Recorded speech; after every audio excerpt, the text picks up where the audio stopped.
or an al-Qaeda affiliated group was somehow involved. Well, now here's where things get sticky. According to sources, the very next day, CIA Director David Petraeus, during a Capitol Hill briefing, reportedly said the attack was spontaneous and equated it to a flash mob. So here's the question. Who in the Obama administration asked General Petraeus to go out and change the story? Well, my next guest is demanding, rightly so, to know the answer. His son, Ty Woods, is one of the 4 Americans killed in the Benghazi attack.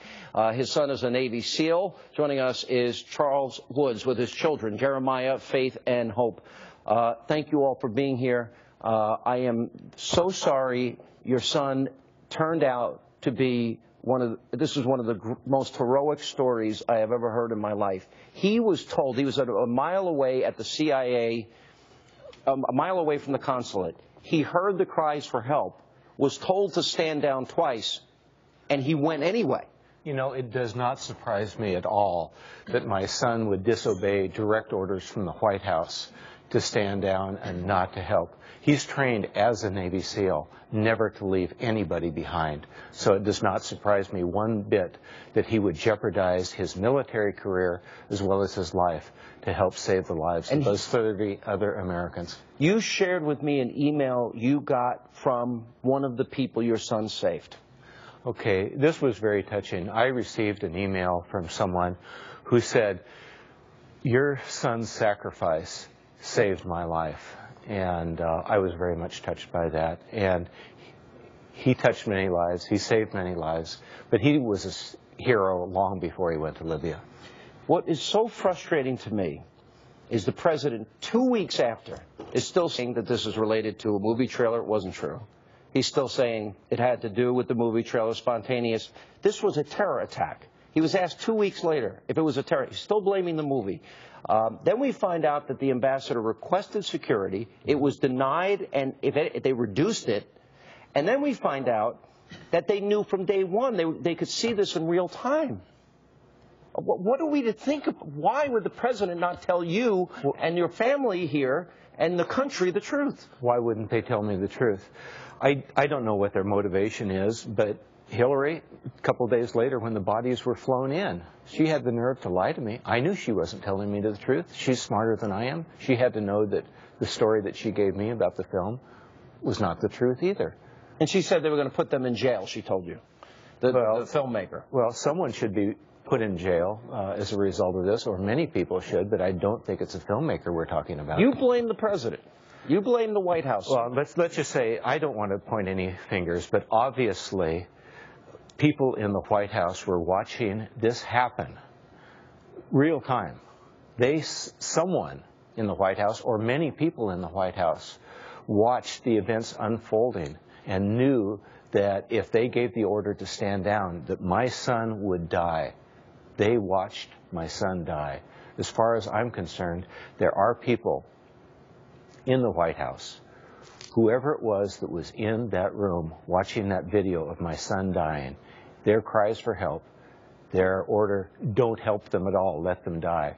Whoever that might be numerous people, you have the blood of my son. You have the blood of an American hero on your hands. I don't know who you are, but one of these days the truth will come out. I still forgive you, but you need to stand up. While we're on this, I would like to say, while we're obviously very much connected with Ty, by no means is only him, but there are many other Americans there, That's right, including Ambassador Stevens and Glenn Doherty. So, just Jeremiah, your dad was telling me something. You looked up to your brother. Yeah, I mean, he was obviously a good deal older than me, but growing up, he was definitely someone who I could idolize very much. He was an embodiment of a hero from day one. He'll obviously end up going down as being known for his last act of heroism, but it really started from an earlier age than when he was 41 and in Libya. Let me ask all of you here, because you all have expressed a strong Christian faith, and can you forgive? I don't know if I would be able to. I was telling you this in the green room, and I'm not kidding. I would be so angry. We'll start with you girls. You're 12 and you're 15. Virginia. It's a lot to ask, when you lose somebody that close to you. Well, I mean, like, God's in control of everything. We just have to trust Him every day. And you miss your brother. We do. As a Christian, we should act how Jesus would want us to act. And obviously we need to, like Jesus, He was pretty good and forgiving. But you also want answers. You want to know the truth. We do, yeah. And the main thing is he was told to stand up. Why would you say to stand down when he wanted to help and he had to risk his life? And why, if these cries were being heard not only by your son and by others that did risk their lives, why were they denied help? Because your son died 7 hours after he went in. You know, I can't imagine anyone with any heart that would watch a battle rage for 7 hours, knowing that heroes were there that were going to be slaughtered if you didn't have help sent in. As we know, the C-130s could have been sent there in less than an hour. Jets could have been scrambled in minutes from many different parts of the globe. The order was, don't help them, let them die.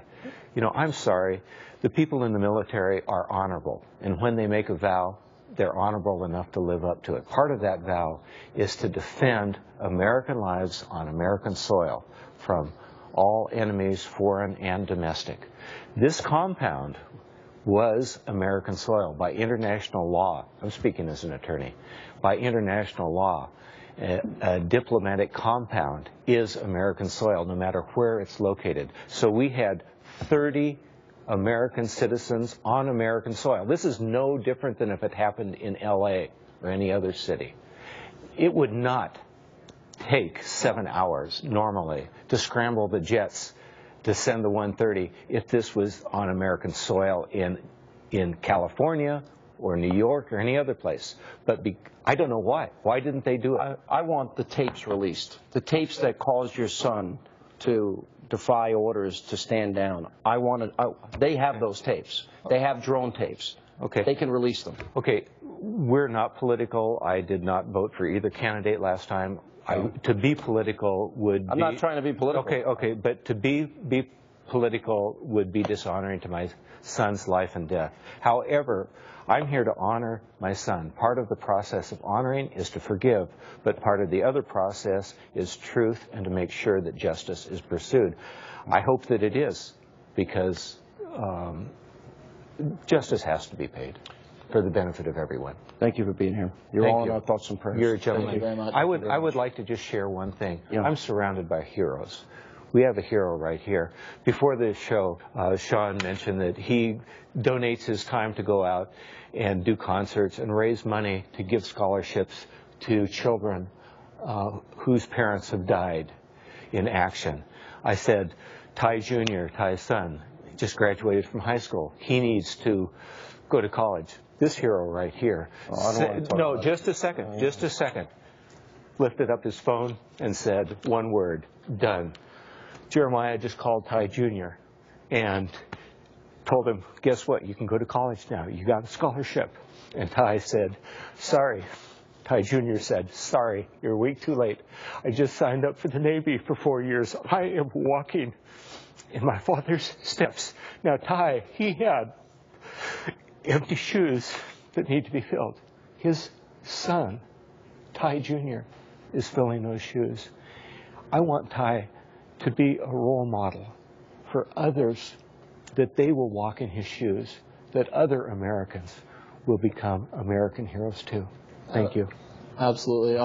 There's one more thing I could add along with that. Before Ty left for his last tour, one of the last people to talk to him, he asked Ty about why are you going? I mean, Ty, he'd served 20 years as a SEAL. He had already been involved to the point where he had a pension, and he was financially doing well. He had a wife, a newborn child, and the man asked him, why are you going? Why are you doing something so risky right now with what you have? And what he said was, America needs people, and if people to serve, and if I don't go, who will? And I don't know, it's good to see the support for people who are filling those shoes, because they're definitely very big ones. Your son and your family are in our prayers. Thank you very much. So much for being with us. Appreciate it. Thank you. And coming up, parts of Manhattan continue to be in darkness tonight. We'll have the latest on the storm. And